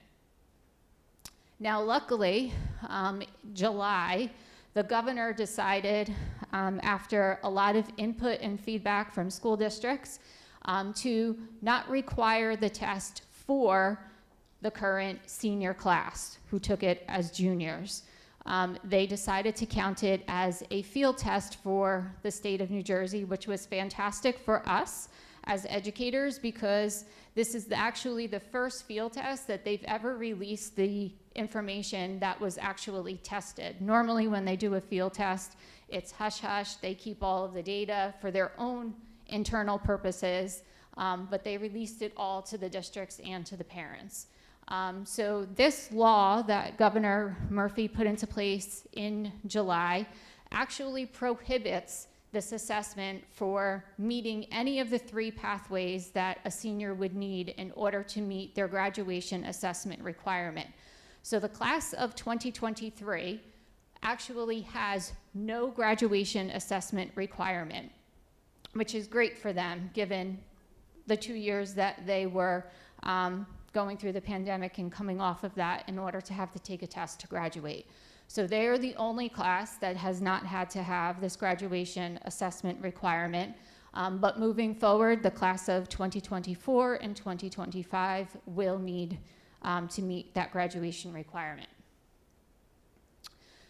So things to consider from this field test, according to the state of New Jersey, is for us to look at the data. They do provide us some information and some insight into which standards were assessed in both the ELA component and the math component.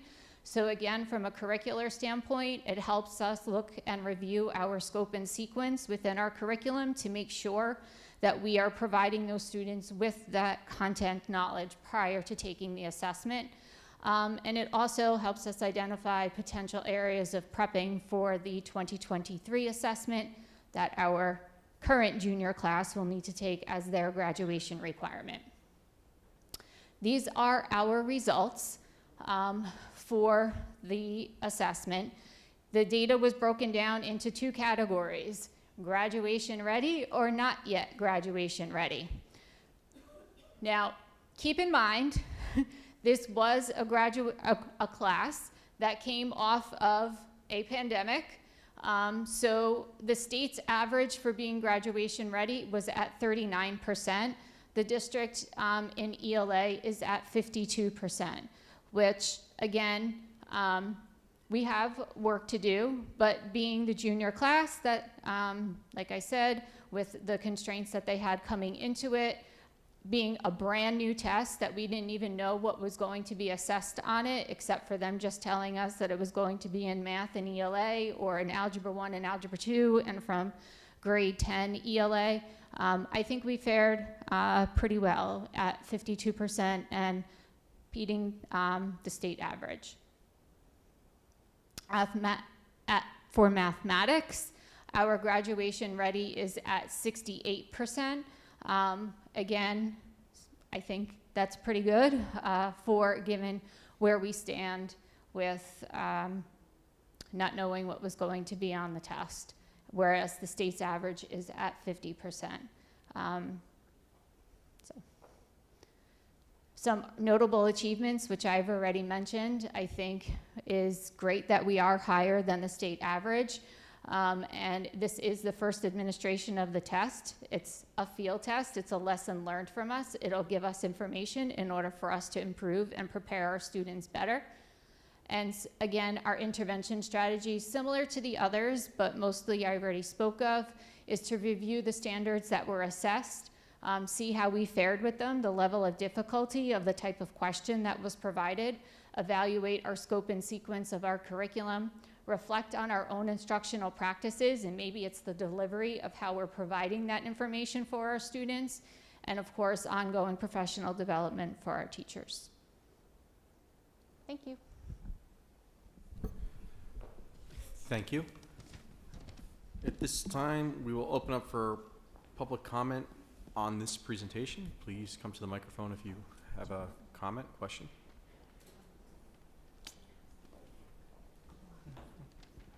Seeing none, we will close public comment. All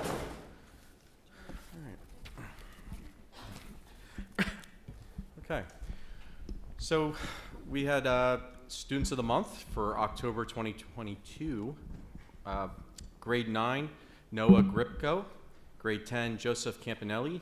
Grade 11, Charlie Cormy. And grade 12, Regan Larison. We also had Knights of the Week for grade 9, Joseph Wazaceki. Grade 12, Nico Hernandez. Grade 11, Caitlin Avery. And grade 11, Kat Wollstonecroft. Congratulations to all those students. Also tonight, the board, in consultation with the Monmouth County Executive Superintendent, this Board of Education felt it would be appropriate to rescind the employment contract of Dr. Handerhan that was approved earlier this month at our special meeting on November 1st. So we can revise, please. Please stop Have some being disruptive. It's really inappropriate. So we can revise the language from 50 days to a more specific 48.5 days. The district will re-advertise the contract and have a vote in January. This will also be 13B on our consent agenda this evening. Also, the Wall High School Thespian Society is presenting Harvey, which is a comedy, on November 17th and 19th at 7 p.m. here in the high school auditorium. There are tickets available, and I got to tell you, every time our students put on a show, they just get better and better. So certainly, if you're looking for something, come out and support them. And finally, the Wall Township school community would like to send our condolences to the football players, their family and friends down in the 3 players down in Virginia whose young lives were cut short on Sunday. And we'd also like to send our best wishes to the 2 students that were injured, that they have a speedy recovery. It's very, very sad and disturbing that students, no matter where they are or what age level, when tragedy like this strikes. So we certainly keep them in your thoughts and prayers. With that, we turn it over to Dr. Handerhan. Good evening. Thank you, Mr. Adonisio. This is going out to our color guard and our student representatives to the Board of Education, Allison Cartinella and Bryn Haney. If you are home watching us, thank you so much for coming out on such a rainy evening. And to those of you that are joining us tonight, good evening. As many of you are aware, District K-12 Supervisor, Mr. Efstratios Monifis, has been serving as the acting principal for Central School since July. After conducting an extensive principal search, I would like to share that Mr. Monifis is on this evening's agenda for appointment as the permanent principal of Central School.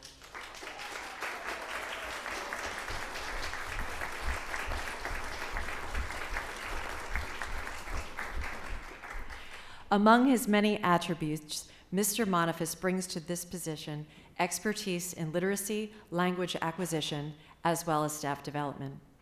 Mr. Monifis' nurturing and supportive nature is evidenced in all of his professional endeavors. Upon appointment, we look forward to his continued commitment to the Central School community. For those of you that do not know Mr. Monifis, he is right there. You probably saw him standing up, and I would like to formally introduce him. Mr. Monifis.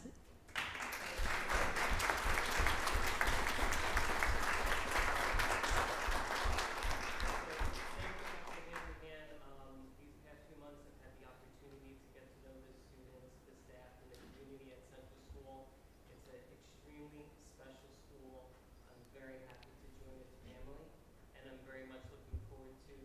the work we started this summer and moving into the future together. So thank you again. Thank you, Mr. Monifus.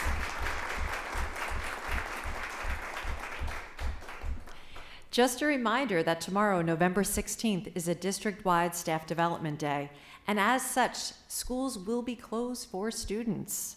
They really are telling you the truth, parents out there. They do not have classes tomorrow. Please note that all of the school offices will also be closed so that all of our office staff can also receive training as well. I just would like to reiterate some of our student board reps and our board president in promoting the High School Thespian Society's Harvey that will take place this Thursday night and Saturday night, and I hope that we will see you there. As we approach the Thanksgiving holiday, I'd like to share a quote that resonates with me at this time of the year. It is simple, it is to the point, and it is from one of my favorite philosophers, Charlie Brown. What if today we were just grateful for everything? I'm going to say that again, a la Charlie Brown. What if today we were just grateful for everything? With this and with gratitude, I hope everyone has a wonderful, wonderful Thanksgiving. Mr. Adonisio, back to you. Thank you, Dr. Handran. Okay, committee reports have been posted. Did any members have any questions, comments on? Yes, Mr. Sanfilippo. Just one. I apologize to Ms. Stites, who was at the Personnel Committee meeting. I failed to put her name on there, and I sincerely apologize to my esteemed As colleague. amended. So noted for the record. Anybody else? Okay. All right, seeing none, we will move on. Okay, time for public comment on agenda action items. Those are items that we will be voting on this evening. Please come up to the microphone.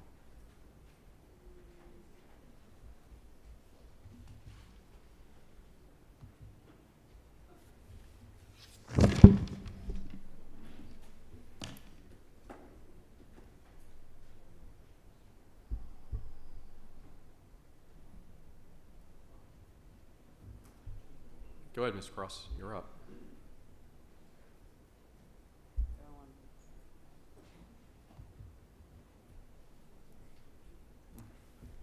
Which microphone? Which one?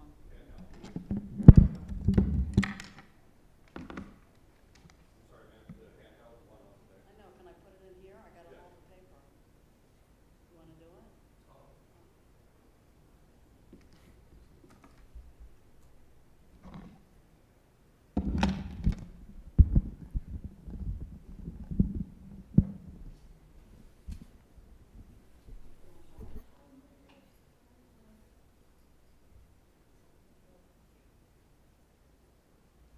Betsy Cross, I live in Wall Township. Yeah, I just wanted to go over a couple things. You have on the agenda tonight to pay my attorney $41,000, but you don't have a resolution for it. And every time municipal loses a case, there's a resolution that says, case of Cross versus Wall Board of Ed, and it gives the amount. And if the Athena Cornell's firm is paying back Wall whatever that number is after deducting the July and August attorney bills, you have to show it, because nobody can follow this. So you need to do a resolution, and you need to have it on an agenda. You can't pretend it didn't happen, and that you didn't lose, and that you had to pay the money, and that Athena Cornell's firm really screwed up, included a picture of my son also in the lawsuit when he was a minor, and you had to pay $41,000. That number is outrageous. The last case, municipal loss, was like $5 grand. This is like 7 times the amount. So you have to have it on an agenda. Got some other things on the agenda. I sat in for that bid opening on the day the school was closed, which is what always gets me nervous. Stuff's going on when people aren't here, and Brian Smythe is in the room, and Chris walks in. He's not even on F&F. I don't know if Brian called him, because the second I got there, he shut the door, locked it, and got on the phone. So I don't know if he was calling a Board of Ed member, like, hey, you better get over here, there's nobody here. I don't know.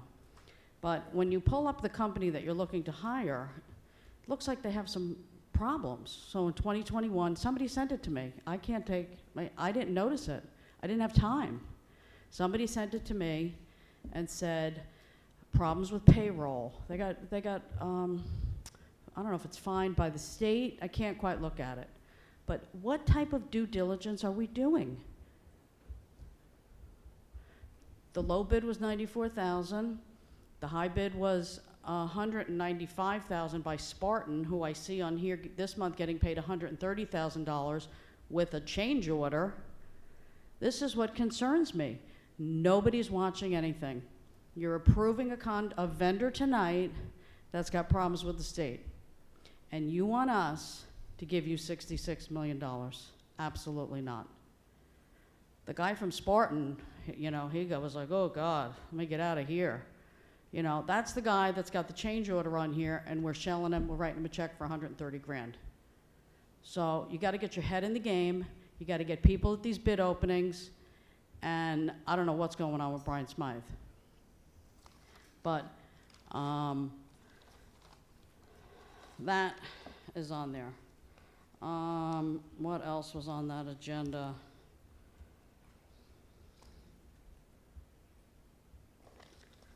Big payment for like 30-something thousand, E-Rate Consulting. Before you vote on that, can you tell me why we're paying them $34,369.38? That is on there.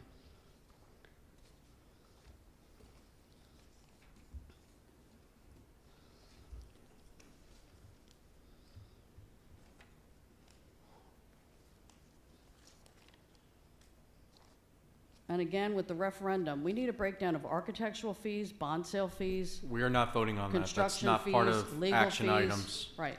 I'm going over it again. But that's not part of action items. I know. Okay, then please follow the Right. rules.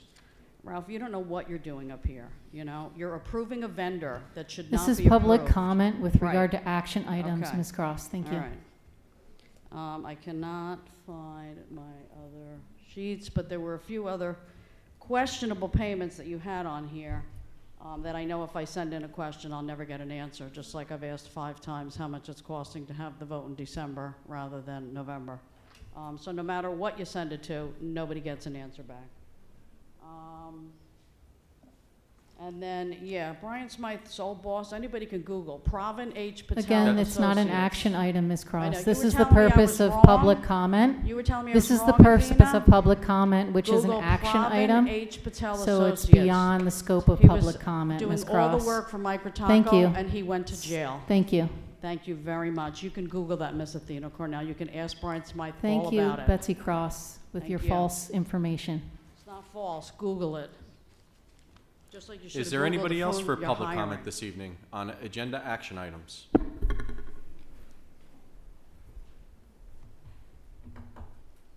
Ralph, just a comment. Yes. I was made a request to be at the bid opening, and I attended the bid opening as requested as a Board of Education member. I arrived on time. I had to pick up my father-in-law from the airport in Atlantic City. I ran back and hustled and got right to the Board of Education bid opening, as was requested probably about a couple weeks ahead of time. Please And- stop calling out and disrupting the meeting, Ms. Thank you, Cross. Mr. Sanfilippo. Thank you. Let me Thank you. add one Neither more are thing. you. Yes. So change orders are, I guess, a hot topic tonight. I'd just like to note anytime there's a contract amount change, there has to be a board vote on it. In particular case of one that's on the agenda, the contract amount is decreasing because it came in under budget. So we would have to do a change order for that. Stop calling out and So disrupting the to- meeting, Ms. Cross. To Thank you. categorize a change order as necessarily a bad thing is it's an uninformed generalization. I'll leave it at that. Thank you. Stop evening. calling out and disrupting the meeting, Ms. Cross. Is it my turn? Yes. Yes. Being a bit of a newbie, I'm not sure. I'm sorry, if- just state your name for the record again. Oh, sorry, Susan Pace, Thank you. Wall Township. I'm not sure if what I want to comment on is one of the actionable items. Is this going on from numbers 7 and 8, or are we into the teens? Yeah, I'm not sure. I want to talk about the policy and Yes. something else. Yep. Okay, cool. I read a lot of the policies, and I want to commend whoever wrote all of the changes and edits. I was so proud to see all of the correct singular and plural possessives being used. I know that's a challenge sometimes, but I would like to suggest that we start to move away from using he, she in some of them. I noticed that in one of the policies, the newest one about,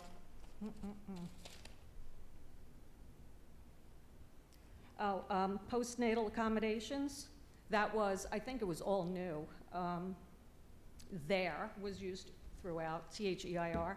I just think it might be a good move going forward to start to edit the more gender neutral pronouns into the policies. I don't know if that's going to be popular in this crowd or not, but there, I said it. I had another question too. I noticed in the bills to be paid, there is a gentleman, Paul J. Riccomini. I think he's some type of a math person. Is he one of the people that is doing professional development for the staff this year? Is that how that's working? What is his role going to be? Yes, so Dr. Riccomini has been a consultant that the district has been working with. It's been ongoing for several years, like 2 years now. He was here last year. This year we're in the second phase of the implementation. He works with, at the elementary level as well as at the middle school and the high school level. He's district-wide. He's a professor at Penn State in the mathematics department. So he's doing it all through the year then? Correct. It's not just yes. He Great. did, so he did some sessions with our teachers at the beginning of October. He just met with all of our department chairs on November 2nd here at the high school to work on some retention strategies that could go across all curricular areas, not just in mathematics. And then he has his second round of coaching and PD that he'll be doing after the holidays. Thank you. You're welcome. Thank you. Is there anybody else for public comment on agenda action items? Seeing none, we will close public comment on agenda action items. Okay, ask for a motion under number 10. Yeah, I'm sorry. Sorry, I just Mr. wanted to Smythe. follow up. I was going to wait till all public comment was done. Yes, sorry. With regard to Mr. Sanfilippo attending the bid opening, that was done in accordance with board policy. Board policy is that a Board of Education member attends all bid openings. We held the bid opening on Thursday so that we met the requirements for public advertising, being advertised for 10 days before receiving the bid, and yet being in a position so that we could have the bids received, reviewed by the board professionals, the architect as well as the attorney, so that they identified the lowest responsible bidder, which they have, and we wanted to be able to include it on the agenda when it was posted on Friday so it could be awarded today, so we can start the repair sooner rather than later and get students back in the classroom. Thank you, Brian. I'm proud to do it. I live close too, which is helpful for me to pop out of work and run over when the district needs me. I'll do it anytime you need. Thank you. All right. Ask for a motion for approval of minutes, number 10, for the November 15th, 2022 meeting. I'll make that motion. And I'm sorry, also for the October 18th, 2022 meeting. And I'll make that motion. Could we have a second on that? Second. Second, Mr. Buffa. Any questions, comments? Seeing none, Mr. Smythe, roll call, please. Mr. Buffer? Yes. Mr. Hall? Yes. Ms. Hyman? Yes. Mr. Maliv? Yes. Mr. Nasser? Yes, but I need to abstain on the 18th. Noted. Mr. Sanfilippo? Yes. Ms. Stites? Yes. Mr. Wondrak? Yes. Mr. Andrews? Yes. Okay. Ask for a motion for approval of the first policy reading For policy 1400, regulation 1400, regulation 1642, policy 2200, policy 2220, policy 2230, policy 2422, policy 3362, regulation 3362, policy 4352, regulation 4352, policy 5307, policy 5332, policy 5335, policy 5338, regulation 5338, policy 7436, policy 8451, and regulation 8541. I'm sorry, and it continues on. We had a lot this month. Also, regulation 3362, regulation 4352, regulation 5307, I'm sorry, policy 5307, no regulation. Policy 5332, policy 5335, policy 5338, policy 7436, policy 8451, regulation 1400, regulation 1642, regulation 3362, regulation 4352, regulation 5338, and regulation 8451. Do we have a motion on that? I'll make that motion. Do we have a second? I'll second. Any questions, comments, discussion? Seeing none, Mr. Smythe, roll call, please. Mr. Hall? Yes. Ms. Hodnett? Yes. Mr. Malik? Yes. Mr. Nasser? Yes. Mr. Sanfilippo? Yes. Ms. Stites? Yes. Mr. Wondrak? Yes. Mr. Buffer? Yes. Mr. Agnesi? Yes. This time I'll ask for a motion for approval of the second reading for policies. I'm sorry, what? Oh. 0167, 1230, regulation 2230, policy 2416, policy 241601, policy 2466, policy 2520, regulation 2520, policy 5130, regulation 5130, policy 5331, regulation 5331, policy 5420, regulation 5420, policy 5466, policy 5500, regulation 5500, policy 5550, regulation 5550, policy 5560, regulation 5560, policy 5752, policy 5860, regulation 5860, policy 8130, policy 8140, regulation 8140, policy 8467, regulation 8467, policy 9140, and regulation 9140. We have a motion. I'll make that motion. Motion, Mr. Hall. Can we have a second? Second. Mr. Buffa, any questions, comments? Seeing none, Mr. Smythe, roll call, please. Ms. Hodnett? Yes. Mr. Malik? Yes. Mr. Nasser?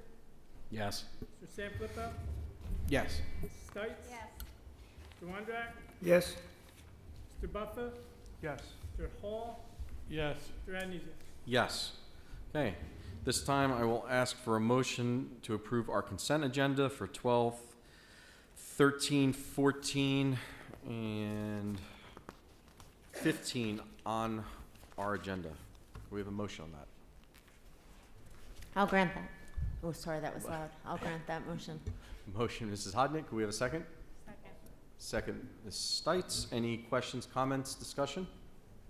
And just so for everybody knows again, number 13, Board of Education report on the consent agenda. 13B is rescinding the superintendent's contract that was approved at our special meeting November 1st. So we can change the language from 50 days to 48.5 days. Mr. Smythe, roll call, please. Mr. Malik? Yes, with the exception of 13B, on which I will abstain. Mr. Nasser? Yes. Mr. Sanfilippo? Yes. Ms. Stites? Yes. Mr. Wondrak? Yes. Mr. Buffer? Yes. Mr. Hall? Yes. Ms. Hodnett? Yes, with the exception of 13B, which I'll abstain. Mr. Agnesi? Yes, I'm going to abstain from 13A and B, and number 14, number 3A1, and number 7F1. And yes to everything else. And those were all abstentions. Yes, abstaining. Thank you. Thank you. All right. So this time we will open up for public comment on school-related issues. Please come up to the microphone.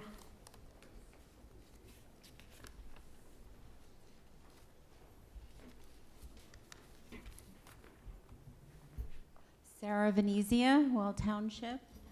I have a question, and it's confusing to me, and I'm sure it's confusing to a lot of other taxpayers here.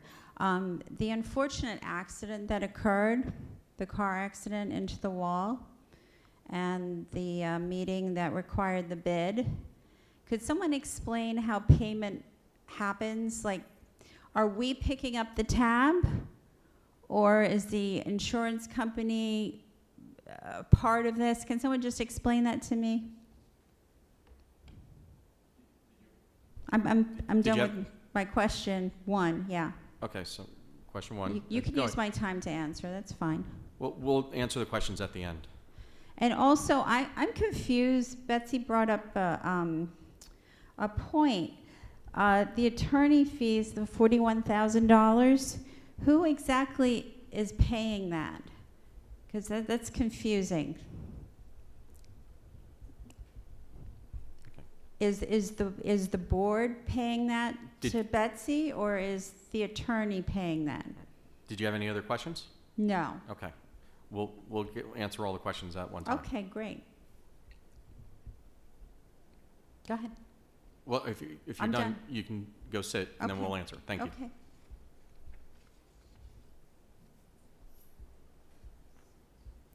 Is there anybody else for public comment? Please stop yelling out.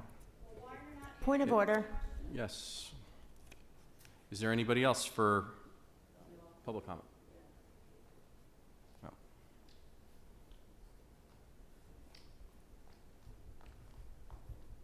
Carmine Venezia, Wall Township.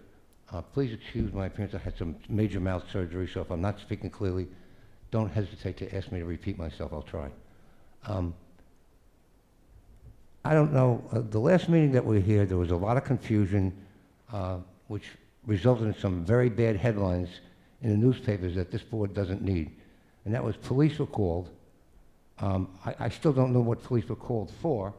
All I know is that my family's name was mentioned in the paper as part of the people who the police were called. I don't know why. And also Ms. Cross. I think I tried to cross the smoke, but I forgot the piranha weren't in there. You have no rules and regulations explaining what you expect of the people. So how do you expect the people to obey your rules and regulations? Every organization that I've served on in the state of New Jersey, quite a few, always had rules and regulations that you could understand what they wanted. Here we don't. Here it's catch or catch can. For example, a person's up here and they've got 5 minutes to talk or whatever. And all of a sudden, board members start talking amongst themselves, interrupting the person. And then the person loses their time. You need to have a protocol, or you need to have lessons on how to behave, not only the board members and the staff, but also the audience. As a result, my family's name got put in the newspaper for what I don't know. I tried to go up here. There's no sign up here that says, don't go here. I didn't see the fish in here to cross. You got to put more rules and regulations. You got to let people know what you want. Otherwise, how do they know what they want? For example, when you ask people to come up here at certain agenda items, I don't even know what you're talking about. Everything is formal because you've got an agenda in front of you, which I don't have. So I only have to guess at what you're talking about. And I think you'd get more input from the citizens if you made it clearer as to what they're expected to do and how they're expected to behave. They certainly shouldn't be expected to behave to come to a board meeting and have the police called on them. Mrs. Cross was surrounded by 4 huge police officers telling her to go out in the hallway. I don't know why they wanted her to go out in the hallway. She wasn't doing anything. She was interrupted by your guard who blocked her from going up here to let a person know that the time was ticking on. And then you wouldn't let that person talk, Mr. Adanizio.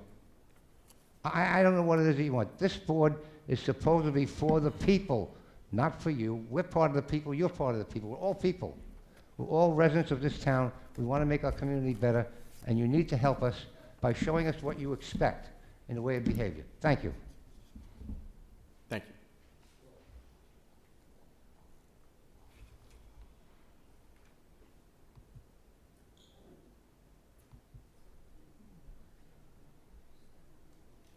Betsy Cross, I live in Wall, and yeah, that was crazy last week. And I've gotten the police CAD report, I've gotten the phone call from Mr. Mike Dugan. I'm now waiting for the cam recorders on the people, because I videotaped my part here. But this is crazy. Don't be coming asking us for 66 million, and then you wanna not answer questions like you've done all night, and have Miss Athena Cornell just cut me off nonstop. It's insane. So I'm glad a lot of people saw that and said, these people are crazy if they think we're voting to give them $66 million. They don't answer any questions. They still don't know how much it's gonna cost to have the vote in December, I guess. We've asked, I don't know how many times in writing, and we're still not getting an answer. 3 Oprahs are late today from Mr. Smythe, but that's usual. He just ignores them, and then when you follow up, then we'll see if we get them. But it was all regarding, there's this educational seal on the trailers, which, you know, Mr. Nasser told us he was an expert tonight, and here it is almost 2 years later, and we still haven't seen the educational seal. We do know Mr. Smythe has been deposed. And town mobile. answered your Okay, question 2 years don't ago. interrupt me, please. Speak at the end.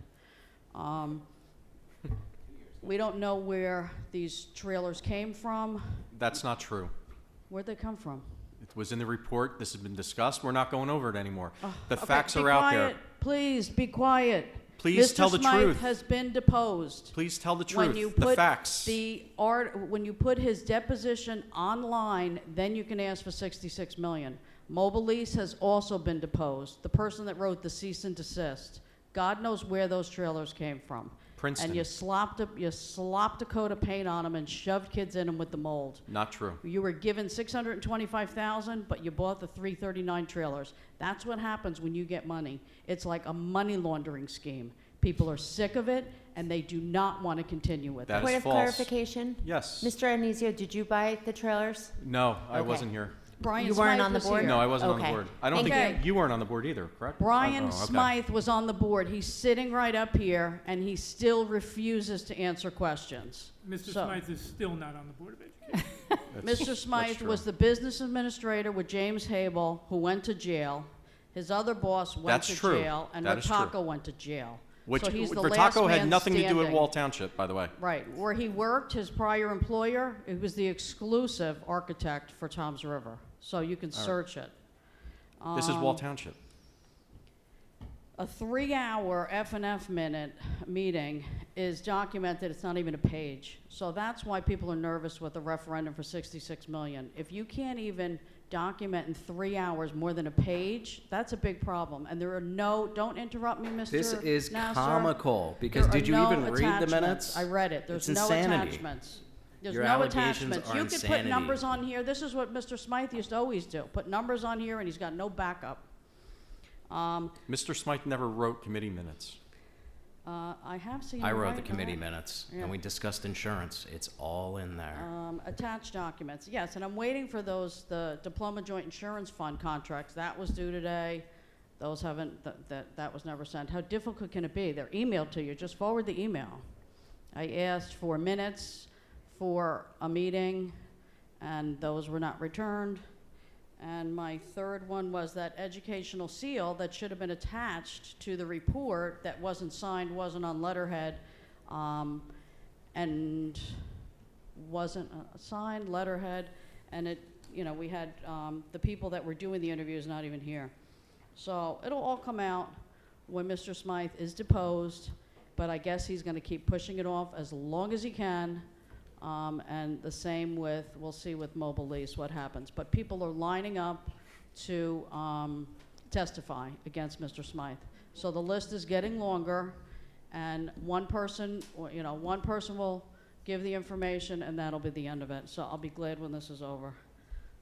And can you answer again, who was paying my attorney fees of $41,000? Is the Board of Ed or is Athena Cornell's law firm? And why is there not a resolution? I did send it to the Monmouth County Prosecutor's Office today because I wanted them to be aware. Thank you. Is there anybody else for public comment? Seeing none, we will close public comment. One thing really quick. We answered every question we could with in regards, our professionals did in regards to the referendum this evening. So I don't, there are just so many false statements right now. But anyway, Mr. Smythe, can you talk as to how insurance works with our accident, or not our accident, the injury to our building? In this instance, we put in a claim after the accident, have been in communication with the Diploma Joint Insurance Fund. The adjusters have been out, and through our discussions, the district hired our architect to ensure that all repairs were done in accordance with, the standards that we want them to be built to. And the district put it out to bid to get the most competitive price, and we will be reimbursed through our Diploma Joint Insurance Fund. But we will be putting the funds out initially and being reimbursed by insurance. Why are we paying? Why is the Diploma Joint Insurance? Stop calling out. It's very disruptive. Thank you. Thank you. Mr. Smythe, the attorney fees, would you like to address that? Could you address that?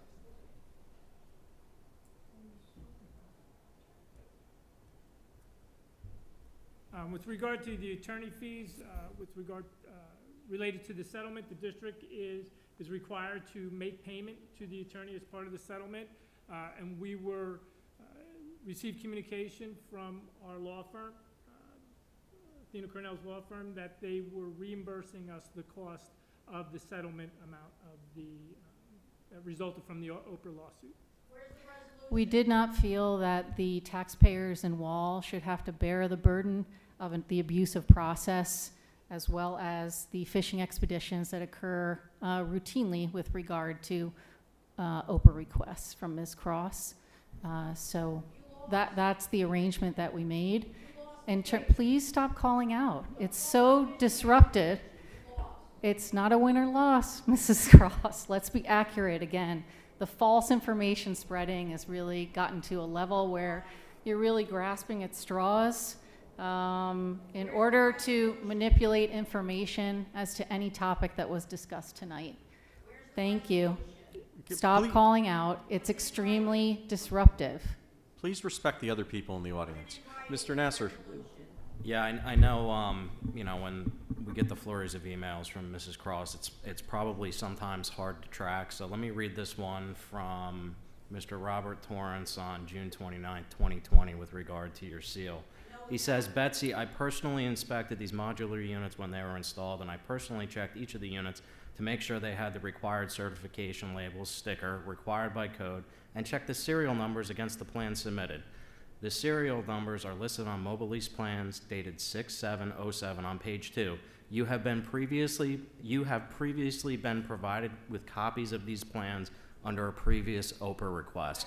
So your question has been asked and answered. Stop calling out. That is your educational seal.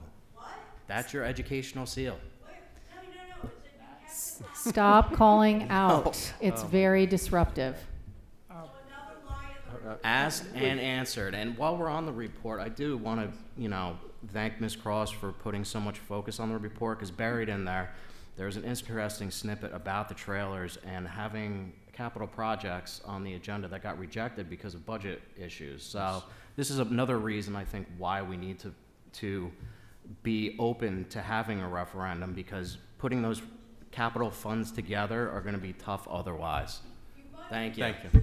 Stop calling out. It's very disruptive, Ms. Mr. Cross. President? Yes, Mr. Hall. Yeah, I just, for the people at home, we did this, we did that, we did that. None of us were here. And so who cares if Brian was Stop here? We weren't calling here. out, You keep addressing Ms. us, Cross. the 9 board members, that we did something in 2008 that you didn't like. You know what? A board made a decision back then. Was it the right decision, wrong decision? I don't know. Whatever. But we didn't do it.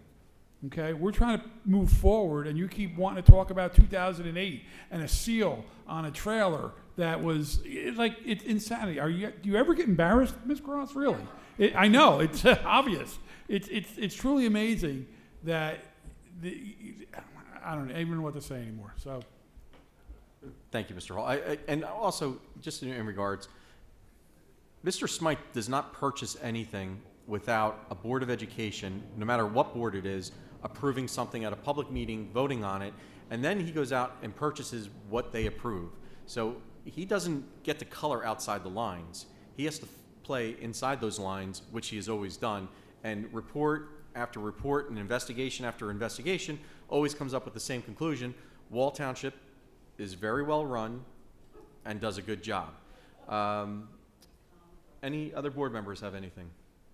There's Mr. also President? a follow-up on the late Oprahs, sorry. Oh, yes, go ahead. There's currently no Oprahs that are overdue. And with regard to the comment, we had a bid opening when the district was closed. The Open Public Record Act does not include days that the district is closed in the seven-day response time. So those days would not be included, even though we had a bid opening, but there's currently no Oprahs that are overdue. But with regarding Oprahs, we've received 65 Oprah requests for the district and responded to, I think we may have 5 to 6 that are currently outstanding that we are in the process of responding to. Actually, about 8 that we're currently responding to. And wasn't there one recently asking for documents back from 2007? Yes, there's multiple, one requesting filter logs from 2007 through 2019, contractor sign-in logs from 2007 through 2019. So, I mean, these aren't simple Oprah. And Stop calling out. And approximately how much time is roughly spent by you and the staff digging through boxes for stuff from 2007 that probably mice are eating away at? A considerable amount of time. Stop calling out, Ms. Cross. Okay. It's extremely disruptive. We've been through this before. Anything? No? Okay. Ms. Stites? Thank you. I think it's important for people to realize that these board meetings are where the board conducts business. Because of different laws, it is not possible for the 9 of us to sit together anywhere and discuss anything. So this really is where business occurs. These meetings kind of erupt into all kinds of shouting matches.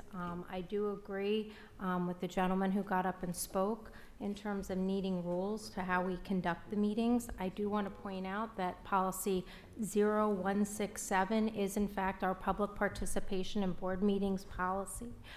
I would ask if it's possible that maybe we get that policy posted on our website so that people can see it, because it does speak very specifically to what kind of behaviors are expected from folks who want to participate. We do want people to participate. I also, I think it's important. We're here as role models to the kids that are in the schools, and some of the behavior that occurs at meetings would not be accepted. It wouldn't be acceptable for our students to behave that way, and I think we need to model that behavior for them. And again, the more time we spend yelling and interrupting each other, that's problematic. It's also problematic, and I don't think people realize in the gallery how much noise kind of comes up from the gallery. And believe it or not, it does make it hard to hear the person sometimes who's on the microphone speaking. So I think that's important. If you have things that you have to say, certainly, I mean, I don't have an issue if you pop out in the hallway and have conversations, but this is a business meeting. And I do appreciate you pointing out the fact that there should be policy, and I just did want to mention that we do have that, and it's pretty specific. The other thing I did want to mention is I think it's very important for folks to go to the website under the referendum tab to find out how voting can take place both in person and then also if you're voting by mail. That includes folks who may be out of town, former students who may be away at school or different things, different obligations. We definitely need folks to vote for this. And I would also like to say finally that I really appreciate the information that came out again tonight. And I hope folks will avail themselves of a lot more of the breakdowns that are on the website under the referendum tab so that you can see what projects are specifically being set aside at each school. I think it's important to kind of have an idea of the different things we're trying to tackle. Thank you. Thank you, Mr. Stites. All right, so just to close everything up, and we've said this before just so everyone knows, if you see stuff online posted about our referendum and what's going on in schools, just probably pretty much assume, if it's not on one of our district pages, just assume that it's probably not true. So I stress to everyone, go to our district Facebook page, our website, and you will find all the information you need spelled out when it comes to the referendum and many other issues. Our district posts more information online than probably any other school district in the state. Also, December 1st, we also have the virtual town hall meeting about the bond referendum. All our professionals will be present for that forum, and you can do that from the comfort of your own home. And finally, don't forget, you can send your questions to vision@wallpublicschools.org, vision@wallpublicschools.org. It's also on the website. And finally, I'd like to wish everybody a happy and healthy Thanksgiving. And hopefully everybody can spend time with the ones you love. With that, Mr. President, yes, before you Mr. completely Buffalo. close the meeting, I just wanted to congratulate Mr. Montefest Yes. on his appointment. And I don't typically speak at these, so I'm shaking a little. But I do want to say that the cheers and applause with the announcement of rescinding Dr. Handerhan's contract tonight does not represent what the community here in Wall really feels. As a father of 5 children in the schools, I'm very happy to have you here, and I look forward to approving your contract when we do at a later meeting. So thank you. Thank you, and that's 1,000% true. Like, we've been going to the PTO meetings, speaking with the PTO presidents and members about what's going on in the schools, what we're talking about with this referendum, and everybody is just so happy. So, a couple people that aren't in tune with what's going on and base their reality in something other than what's actually here, it's a shame. So again, happy Thanksgiving to everyone, and we'll see you next month. Could we have a motion to adjourn? I'll make that motion. Do we have a second? I'll second. All in favor? All right. All right, okay. Thank you.